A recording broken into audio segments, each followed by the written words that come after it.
This is Buster Cherry reporting from the Left Coast Fantasy League Hall of Fame. Welcome to coverage of the 15th Annual Fantasy Football Draft. Having the least amount of seniority at the Sacramento Bee landed me this gig. It is the only paper stupid enough to keep covering this league. The sooner I get this over with, the sooner I get to go home. It was a drug and junk food-filled environment that I feel stupider just for being around. The only good thing about being there was the jelly beans. Let's start with the three-time and current back-to-back champion Dave. Year after year he proves that he is just too good for this league. I don't know why he keeps coming back. He must really like the flavor of low-hanging fruit. He came into the draft with Jefferson and Parsons, two of the most dangerous weapons on both sides of the ball. What does he pair with those two fantasy superstars?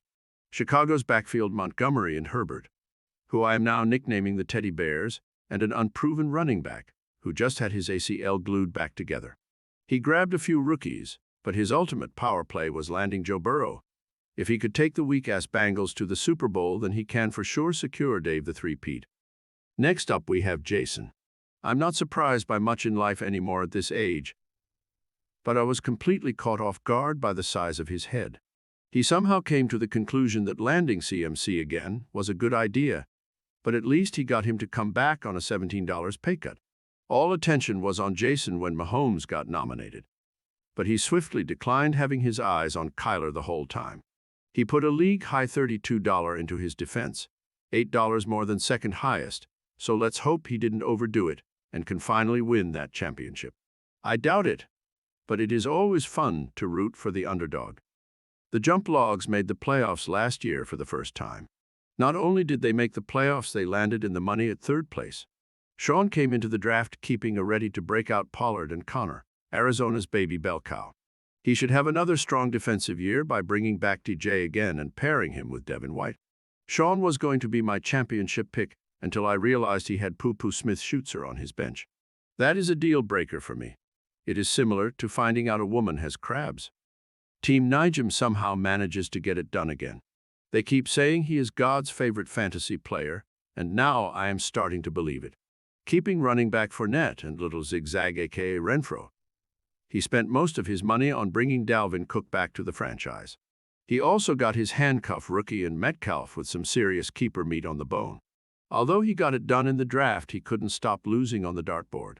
It was L after L after L after L. Hopefully that isn't foreshadowing for the season. Year after year, Sam is a wide receiver powerhouse. That did not change this year as he grabbed Cheetah Hill, A.J. Brown, and Mark Andrews. His laser-like focus on ball catchers lead him to look over A.J. Dillon on his bench as a keeper. Hopefully Barkley can keep all the Lego pieces in his knees together. If he can, this team can be very dangerous. $1 Winston and the whole squad should be eating W's all year long. Justin was spending his money so fast that he had just a single dollar for half the draft. Some might blame the mushrooms he allegedly ate, but I am too smart to fall for that. Justin patiently and meticulously found perfect players to team with his forever keeper King Henry. Prescott, Hall, Diggs, and Pitts are Henry's new backup dancers, and I guarantee these other teams are not looking forward to Derek and company microdose to the gills showing up at their stadium.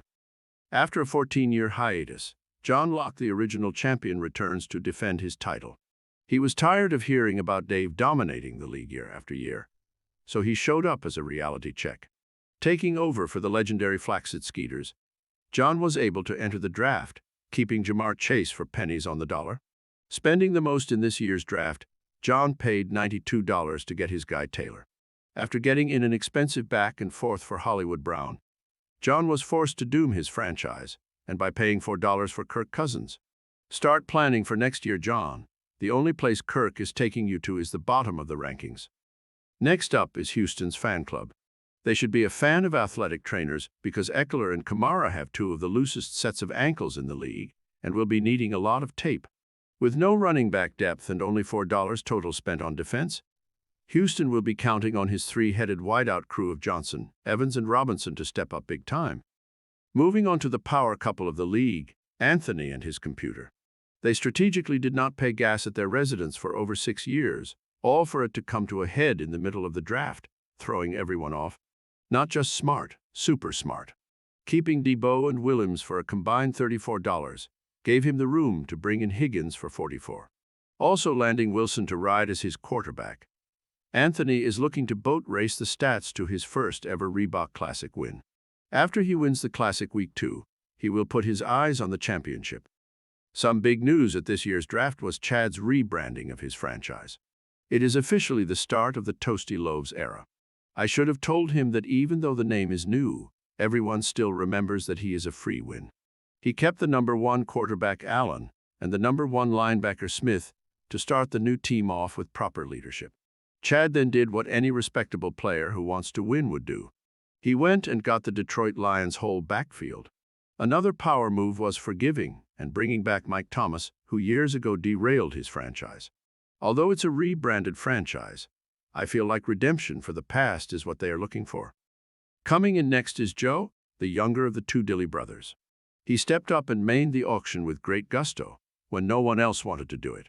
His keeper was Cup, but it was going out and getting the GOAT Tom Brady that gives him the juice. Hard-nosed between the tackle running backs like Elliott, Chubb, and Dobbins are the perfect counterbalance to his big play wideouts, Godwin, Moore, and old-ass broke-foot Julio. I was very excited to hear there was a rookie in this year's draft. I then became sad when I found out he replaced my favorite member of the league, the 12-2 record holder, Big Ricky. Hopefully Mike can live up to the hype of this amazing franchise and win one for the Rickster. Keeping Denver's Williams and Mike Pittman Jr. Mike was aggressive going after and even throwing out the exact guys he wanted. Harris and Justin Herbert were his 2 big targets, and he got them both. I am not making an educated guess when I tell you Mikey Nelson will win the league this year. I know for a fact. Now we are on to the infamous franchise Uptown Hamburger. Someone decided to let this idiot get up and give a speech before the draft, without having him clarify what substances he was on. After 17 long and confusing minutes, we finally got him to sit down. The only thing more confusing than the speech is what he did in the draft. Keeping no offense and only 2 defensive players in James and Adams, he went out and got 4 tight ends. Yes, 4 tight ends. He should change his team name to Derek Carr and the tight ends. Oh, breaking news.